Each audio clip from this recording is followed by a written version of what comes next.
Curry gets past, falls down, lost the ball. Thompson running the floor, and a foul. And Thompson grabs his left knee, now writhing in pain. Now the Warriors just inbound, and that's it. There's a new NBA champion, and it's a team from Toronto, Canada. This is the absolute worst day in the history of the New York Knicks franchise. And I'm going to tell you why it's the worst day. Warriors finalizing a deal with the Nets to acquire D'Angelo Russell, and in a corresponding move to free up cap space, Golden State sends Andre Iguodala and a future first-round draft pick to the Grizzlies. See, I love what Pascal did that. He closed out on a shooting hand style. Steph Curry with a lot of contact. He's holding that left wrist.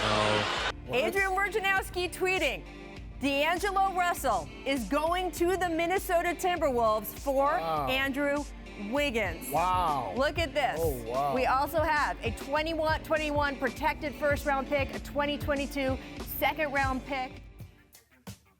After arguably Curry's most dominant campaign during the 2020-21 season, where he would average a career-high 32 points per game, carrying the team to the 8th seed and winning their last 8 of 9. In the play-in, LeBron would see 3 rims and they would lose to the Lakers, then get knocked out by the Grizzlies in the elimination game due to daring Ja to shoot. But instead of resulting in a suspension, it resulted in the Warriors missing the playoffs for the second time in 2 years. The team entered the offseason in an interesting place. For the first time since before their first title run, the team had assets. They had Andrew Wiggins on a big contract, and coming off a year where he had his most efficient season, while showing a lot more defensive intensity. Jordan Poole, who after a rough start to his career, would get some G League reps in year 2, eventually coming back halfway through the season looking like a new player. And also James Wiseman, the 2nd overall pick, who had an okay rookie year before it was cut short by a torn meniscus. They also had 2 lottery picks in the 7th and 14th picks, and a trade for a star definitely wasn't out of the question. But the draft came and went, and no trades were made from the Warriors. With their picks, they selected Jonathan Kuminga, a hyper-athletic slasher with tremendous upside, and Moses Moody, a 3-and-D wing. During free agency, they added Nemanja Bjelica, a 3-point shooting power forward, Otto Porter Jr., who they got for cheap after struggling with injury for years, and they brought back Andre Iguodala to be somewhat of a coach off the bench. But the acquisitions didn't end there. During the preseason, 2 guys were fighting for the final spot, and on the very last day, it was given to Gary Payton II over Avery Bradley, which surprised many due to Bradley's experience and Payton's lack of it. Going into the season, many questioned if the Warriors could still contend, even though Klay would be coming back mid-season. Would he even be the same player after suffering an Achilles and ACL injury? And even if so, would the team be able to stay afloat until then? The latter of these questions would be answered rather quickly. In game 1 of the season, they would face the LA Lakers, who had just formed the Big Three. And after 3 close quarters, the Warriors would take over in the 4th, where every single Warrior did their part to secure the win. And it looked like Curry was going to have some help. And through the first 20 games, the team started blistering hot with a record of 18-2. Curry was lighting it up while getting closer and closer to the 3-point record. Poole had improved even more from the previous season and became a great second option. Wiggins had improved again as well, guarding the opposing team's best perimeter player every night, while being a super efficient third option. Draymond continued to be a defensive beast and leader, and Kevon Looney was still a solid big. Otto Porter and the bench were holding down the fort while Curry was out, while Gary Payton ended up being a big surprise as an athletic lockdown defender, putting down highlight dunks every other night. Curry after this point would go through a bit of a slump, but finally, on December 14th against the New York Knicks in Madison Square Garden, it would finally happen. Guarding him from the start, Wiggins again. Here's Curry for the record. It's good! And there it is! Stephen Curry! The all-time three-point king in the NBA! And the Warriors ended up winning the game. Soon Christmas Day would come against the Suns, who were tied in the standings with them for the 1 seed. And without Wiggins and Poole, they would pull out the win. Even with Curry having a rough shooting night, Gary Payton would lock down Devin Booker and Otto Porter stepped up offensively. The team would start to slide a bit in the coming weeks, but on January 9th, the Warriors hosted the Cavaliers and Klay Thompson made his long-awaited return. And for his second bucket midway through the second quarter, he would do this. Klay's got Jared Allen on a switch. He went to reach, and Klay down the lane! Watching this in real time scared the living shit out of me. If you know, you know. A few weeks later, the All-Stars would be announced, with Curry and Wiggins both being named starters, and Draymond being named a reserve. Wiggins being able to make it with a little help from K-pop star Bam Bam. Even though he probably didn't deserve to be a starter, he definitely still would have been named an all-star looking back at all the injuries that season. Through January and February, the team remained really good, but at the end of February, they hit a rough stretch, losing 5 straight.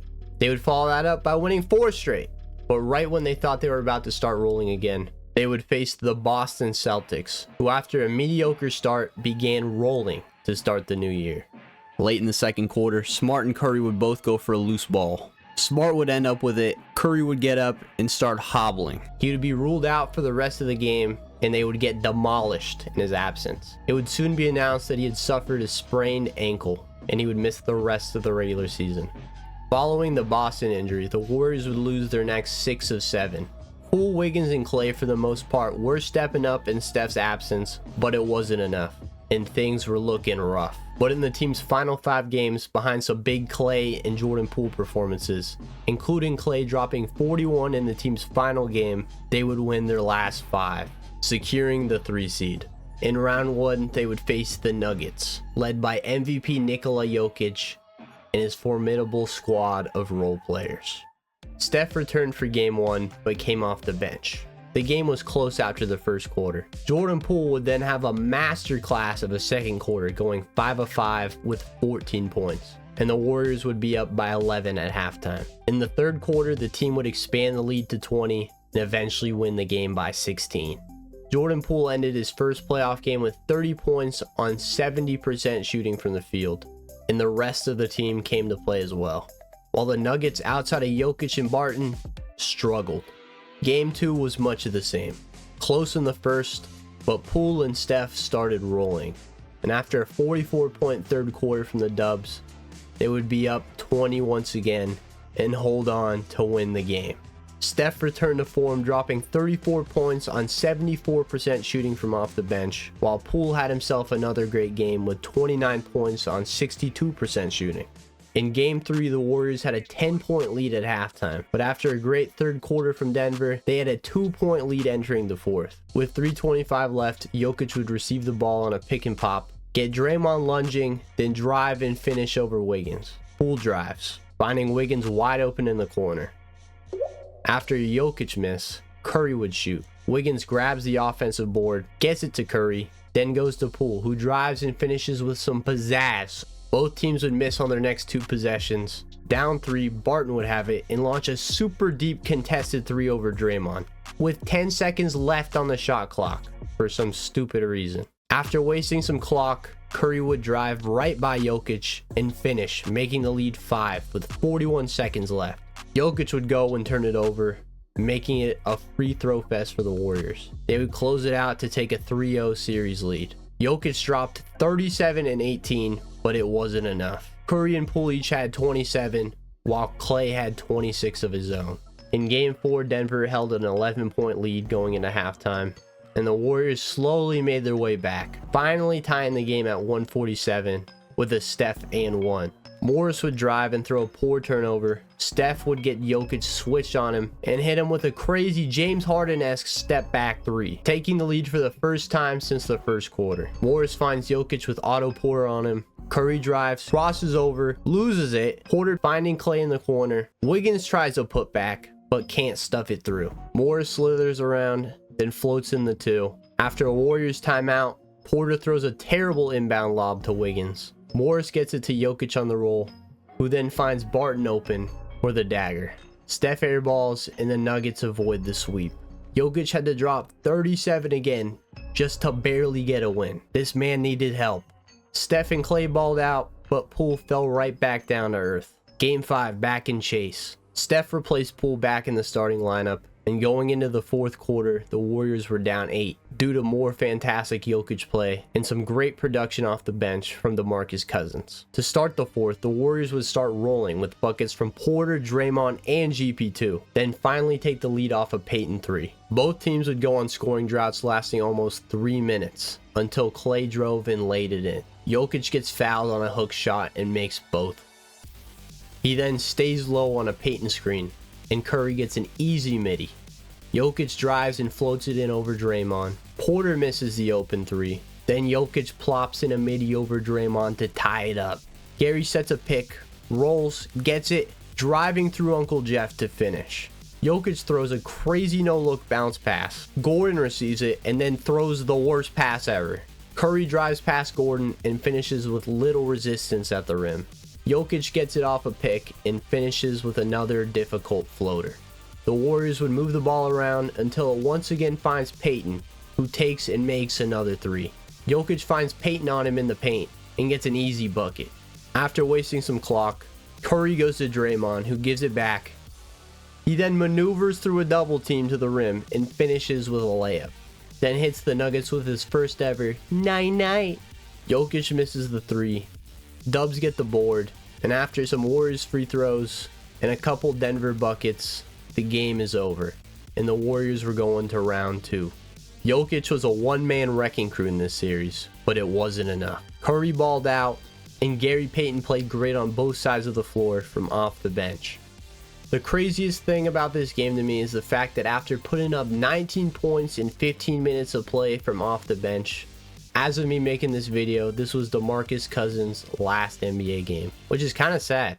On to round 2. After a super close round 1 where the Timberwolves blew a few 20-point leads, the Warriors would face the young 2-seeded Grizzlies team, who held home court advantage and were headed by Ja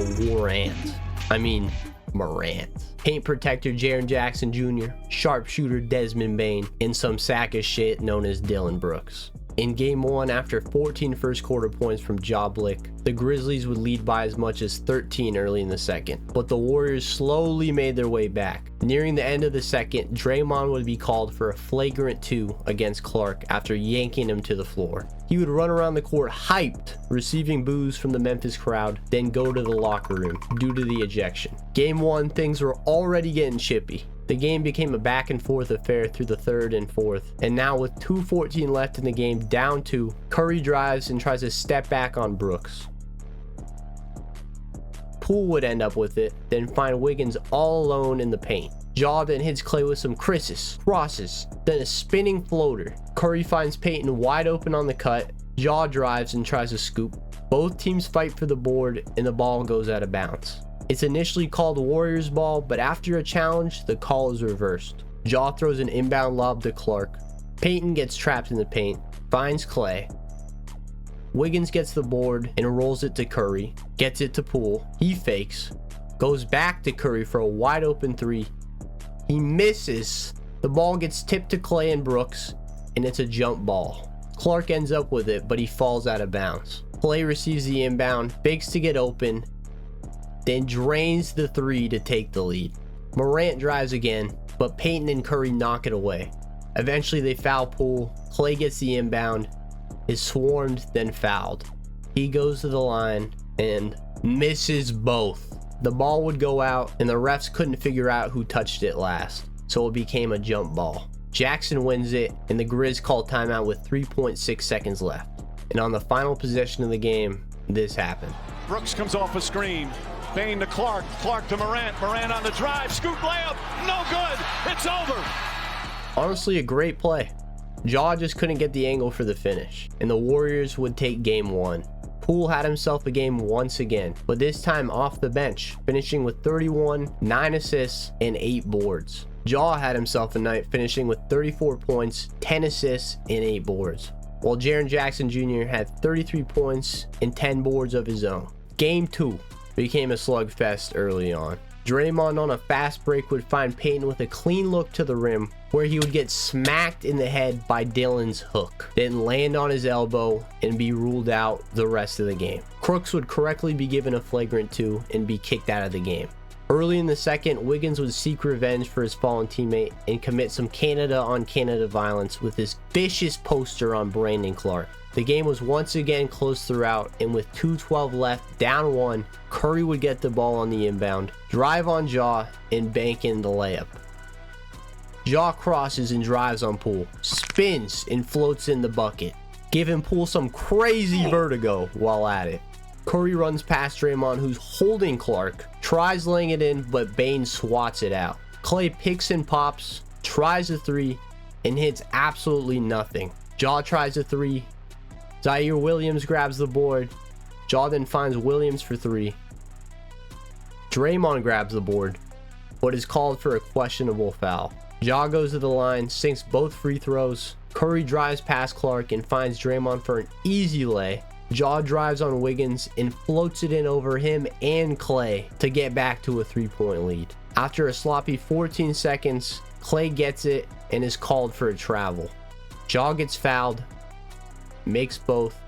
Curry then just has to heave a deep fading 3 down 5. The Grizz grab it and run out the clock to tie the series 1 game apiece. Ja in this one went absolutely nuclear, dropping 47, 8, and 8. And the Warriors were going to have to find an answer for him. Game 3, after a close first quarter, the Warriors would win quarters 2 through 4 by 9 or more. Nearing the end of the fourth, down a bazillion points, Wiggins and Poole would double Ja, and it would appear Poole would grab at Ja's knee. And after this play, he would go to the bench to be evaluated. And following the game, he would be ruled out the remainder of the series. Do you think Poole was purposely trying to injure Ja? If anything, I would say Taylor Jenkins was to blame. Why would you be playing your best player with 2 minutes left in an unwinnable game? It's the same circumstances that led to the first of Derrick Rose's career-altering injuries. And you would think this would be a death sentence for the Grizz. But just like the regular season, where they went 20-5 without him, they fought. In Game 4, they led most of the way, holding a 7-point lead going into the fourth. With 3:35 left, the Warriors would find themselves only down 2. Draymond finds Wiggins, who drives, kicks it to Poole, then goes to Curry, who drives on Jackson, tries a step back on him and Brooks, and ties it. Tyus Jones, who was doing a great job in place of Ja, finds Jackson, who drives on Draymond to score. Curry uses a Draymond screen to get a Jackson switch and attempts a step back 3. Slow-mo attempts a handoff with Bane, but Curry runs right into him, and he goes 1 of 2 at the line. Klay drives, tries to throw it to Poole, but Jackson's reach leads to a deflection. Tyus Jones drives, attempts a floater over Wiggins. Dre finds Klay cutting and gets rejected by slow-mo. Curry finds Wiggins wide open on the inbound, but completely misses the rim. Klay strips a driving Brooks. Poole is fouled on a drive by Bane, goes to the line and sinks both. Jones finds Brooks, who tries one of the grossest looking step backs I've ever seen. Off the rebound, Dre gets it to Curry, who runs down the court, then gets a screen from Dre, drives into Brooks, getting fouled. He sinks both to take a 1-point lead. Jackson tries backing it in on Draymond, tries a tough fader. Bane grabs the board after shoving Curry and is called for a foul. Curry goes to the line once again and hits them both. Brooks then drives by Wiggins for the lay. Having to foul, the Grizz foul Curry again, who goes in once again, knocks down both. Down 3, Tyus gets it to Jackson, who tries drawing a foul, but instead gets rejected by Green. Curry gets it and is fouled for the 4th time in under a minute, and you guessed it, he makes both. Jackson tries another 3 down 5, misses. Wiggins gets the board and goes 1 of 2. Brooks banks in a near half-court shot at the buzzer, and the Warriors take a 3-1 lead. Now with 1 game left to win, no Ja, you might think Game 5 would be a pretty easy win, right? Wrong. Game 5 from the jump was pure, utter domination from the Grizzlies. Going into the fourth, the Grizz were up by more than 50 and ended up winning by 39. Pretty much every single Grizzly contributed to the slaughter. The Warriors shot alright but played sloppy, committing 22 turnovers, and this series was nowhere near finished. Game 6 in chase, Game 6 Klay showed up. It was once again close throughout until halfway through the fourth after a Wiggins 3 to take back the lead. They never looked back, turning up on both sides of the ball, with Wiggins and Curry each having double-digit scoring fourth quarters. Tyus Jones performed very well starting for Ja, but neither him or Dillon Brooks' 30 points on 28 shots were able to save them, and the Warriors would take the series. In the coming days, they would patiently await to see who they'd be facing in the conference finals. And to everybody's surprise, in Game 7, the Mavericks would obliterate the Suns from the tip. Pause. Luka and friends had embarrassed Devin Booker and Chris Paul, making him the father of men much older than himself. But this posed the question: if the Warriors barely beat the jawless Grizzlies, how were they going to beat a Luka Doncic-led Mavericks? Well, Charles Barkley, for one, didn't think they could. But in Game 1, that question would be answered. The Dubs would take the lead early and never look back, and end up winning by 25. Wiggins was the primary defender on Luka, holding him to 20 points on 33% shooting and 7 turnovers, while the Warriors had 7 double-digit scorers. In Game 2, it would be a different story. After an 18-point first quarter from Luka, Reggie Bullock and Jalen Brunson would start rolling in the second, and the Mavericks would go up by as much as 19 and at halftime be up 14. But an unlikely hero would emerge for the Dubs in the third: Kevon Looney. He was everywhere, scoring 11 points, grabbing 5 rebounds. The defense also came along for the ride, limiting the Mavs to only 13 third quarter points. And just like that, it was a 2-point game entering the fourth. In the fourth, the Dubs as a whole would start rolling, with Poole, Curry, Porter Jr. doing the heavy lifting, taking a 9-point lead with 6 minutes left and never letting up, winning by 9, with 43 of their points coming in the fourth. Their whole roster came to play, highlighted by a 21-point, 12-rebound game from Kevon Looney and 32 points from Steph. They were able to overcome a 19-point deficit and great games from both Luka and Brunson. Going to Dallas for Game 3, they looked to unofficially end the series. The Dubs would go up by 12 halfway through the first. The Mavs would make their way back, eventually taking an 8-point lead halfway through the second. The Warriors would make a run late in the second and go into halftime with a 1-point lead. Then in the third, would start rolling once again. Steph would have 11 more third quarter points, and the entire team was putting in work, going into the fourth with a 10-point lead. In the fourth, both teams would go back and forth with their buckets. And with 6:44 left in the fourth, a murder would be committed. Goes by Bullock. Drops the sledgehammer. And initially, the refs, of course, would have to screw it up, calling it an offensive foul. But upon review, they would reverse the call, allowing Wiggins to get away with murder.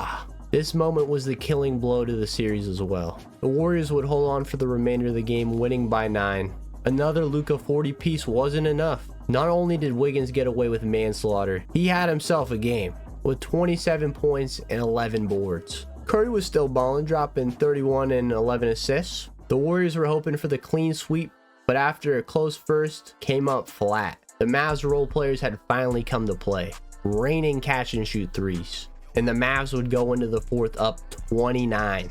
The Warriors bench would come in and start balling, making it seem like a much closer game than it actually was, outscoring the Mavs by 19 in the fourth, but they would still lose by 10, and the Mavs would avoid the sweep, with Luka nearly putting up a 30-point triple-double. Game 5, the Warriors and Klay would start off red hot. Luka would struggle, and the Warriors would find themselves with a 17-point lead at halftime. Luka would start rolling, hitting some ridiculous shots in the second half, leading a fake third quarter comeback. But the Warriors were able to match them in the fourth and pull out the victory. And now they were going back to the NBA Finals. They would have to wait for their opponent once again, as the Heat and Celtics series would go to 7 games, and it would be decided by a Jimmy Butler 3. And the Warriors would find themselves matched up against the Boston Celtics. Before the series, the Warriors were considered betting favorites, but according to ESPN's BPI, which uses team analytics to estimate the outcome of a series, it gave the Boston Celtics an 86% chance of coming out the victors. This team was no joke. They had swept the KD Kyrie Nets, beat the defending champion Bucks in 7 without Chris Middleton, and they had just beat the 1-seeded Heat. They were led by the 19-year-old Jason Tatum, almost NASA intern Jaylen Brown, menace to society Marcus Smart, Time Lord Robert Williams, old man Al Horford, the worst hairline in the NBA, Derek White, and the beef boy, Grant Williams. Game 1 in Chase started off real close. Steph was unstoppable in the first, getting whatever he wanted, scoring 21 points and hitting 6 threes. In the second, the C's were able to slow down Steph, going into halftime with a 2-point lead. In the third, Wiggins would take over, scoring 12 while locking up Tatum, with Steph and Poole helping out to take the lead and balloon it all the way up to 12. But in the fourth, chaos would ensue. Every Celtic besides Tatum would start raining threes. By the halfway point of the fourth, the Warriors had blown their lead. And to close out the quarter, old man Al Horford of all people showed up and scored 11 of the team's last 17 points to win by 12. The Warriors scored a pathetic 5 points in the last 6 minutes. And for the first time all playoffs, we're down in a series. The only bright spot in this game was the defense on Tatum. They were able to hold him to 12 points on 20% shooting, in large part thanks to Wiggins. But now it was on to game 2, where it was much of the same in the first half with the game close. Gary Payton would make his return, Curry did his thing, while the teenager and the astronaut both came to play in the first half, putting up 21 and 15 respectively. But in the second half, they both crashed and burned. And so did the Celtics as a whole, putting up a putrid 14 points in the third and going down by 23. Steph tied the Celtics in the third, putting up 14 of his own, while Poole did his part putting on a show for the baddies. In the fourth, after a hot start putting the Warriors up 29, the C's pulled their starters and the Warriors would tie the series, taking game 2. Steph would have 29, and after a hot start from Tatum and Brown, the Celtics weren't able to do much of anything. Game 3 in Boston, Brown would get going in the first, scoring 17, while the Warriors would start slow. They would be down by 12 at halftime, but as they continued to do during this run, they had themselves a great third, led by the Splash Brothers. At the end of the third, being down only 4. But just like game 1, the Celtics turned off the Warriors' faucet in the fourth, forcing 8 turnovers, 3 coming from Steph, and contesting shots. They weren't doing anything special offensively, but allowed only 11 points to take game 3, as well as the series lead once again. In jeopardy of going down 3-1, game 4 became a must-win for the Warriors. And it was going to be tough, especially in Boston. And in the first quarter, both Steph and Tatum would start hot, each putting up 12, and the Celtics would lead by 2. In the second quarter, Wiggins would keen in defensively on Tatum, but Jaylen Brown would pick up the slack, going 4 of 4 and scoring 10 points to bump the Celtics lead to 6 at halftime. Steph had 19 at the half, but if they were going to pull this thing out, they were going to need a little help from the rest of the team. And in the third quarter, it came, but not in the way you would expect. Steph continued scoring while the other guys locked in defensively, especially Wiggins. Not only was he doing a great job on Tatum, he was also becoming a glass cleaner, grabbing 10 rebounds before the fourth. In the fourth, Steph continued his scoring barrage, scoring another 10 while Klay scored 8. The defense would continue as well, holding the C's to 33% shooting. Wiggins would continue to eat up boards, grabbing another 6, and he was able to hold Tatum to 2 of 9 shooting in the second half. He would finish the game with 17 points and 16 rebounds, while Curry dropped a casual 43, and the Warriors would tie the series, taking game 4. And to make matters worse for the Celtics, the Warriors found a glaring weakness in the Celtics offense: Jaylen Brown, their second leading scorer, who struggled going left. And in game 5, they took advantage. The first quarter, Brown struggled, going 2 of 8 with a turnover. And as a result, the entire Celtics offense struggled, putting up a measly 16 points in the first. And the Warriors would lead by 11 after 1. In the second, both teams would struggle offensively, with Curry having an off night. But Wiggins, after a fantastic game 4, was not only continuing his rebounding, but leading the team in scoring at halftime with 16, and the Warriors would lead by 12 at the half. In the third, instead of the Warriors leading the way, this time it was the C's, who would start draining threes. Even Jaylen woke up a bit, and late in the third, after a Jaylen Brown and 1, the Celtics would finally take the lead. But just when the Celtics thought they were going to have a lead going into the fourth, Wiggins would grab another board and get it to his boy Poole. Poole gets it off in time.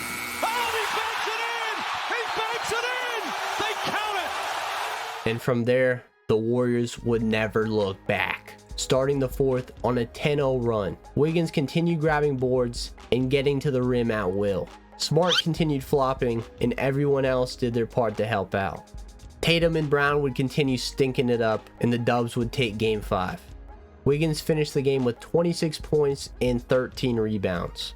Klay helped out, and Curry had his first bad game of the series to this point. Jason Tatum had his best statistical game to this point, but disappeared when it mattered. And Jaylen Brown, well, he was definitely there. And all they needed was one more. And to start Game 6, it looked like it might be going to 7. After a Tatum jumper to take a 6-point lead, the Dubs would go on a near 5-minute 21-0 run, and from there once again, never look back, with Curry and Wiggins finding the most success. Jaylen would bounce back, but his buddy Tatum would shit his pants. And after another Steph 3 with 3:17 left, putting the Dubs up by 15, Steph would hit him with the 9-night, signifying the end of the series. The Warriors would win Game 6 and win their 4th championship in 8 seasons. Looking at this dynasty, I think this has to be their most impressive title.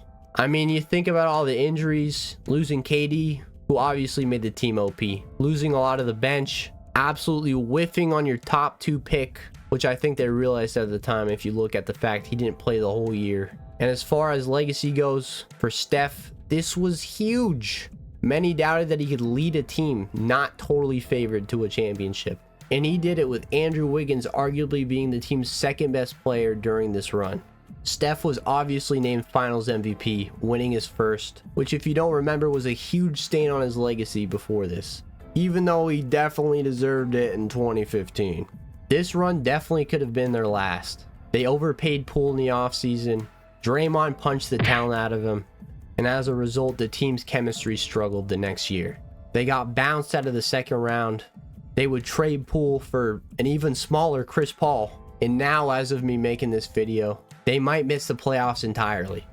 If that was their last, what a dynasty it was. Hey, you made it to the end of the video, which means you probably enjoyed it. If so, would you be so kind and leave a like and subscribe, please? If you're still here, comment Teenage Tatum to let me know you made it. Anyhow, thank you all so much for watching. I love and appreciate every single one of you. I hope you have a fantastic rest of your day, and good night.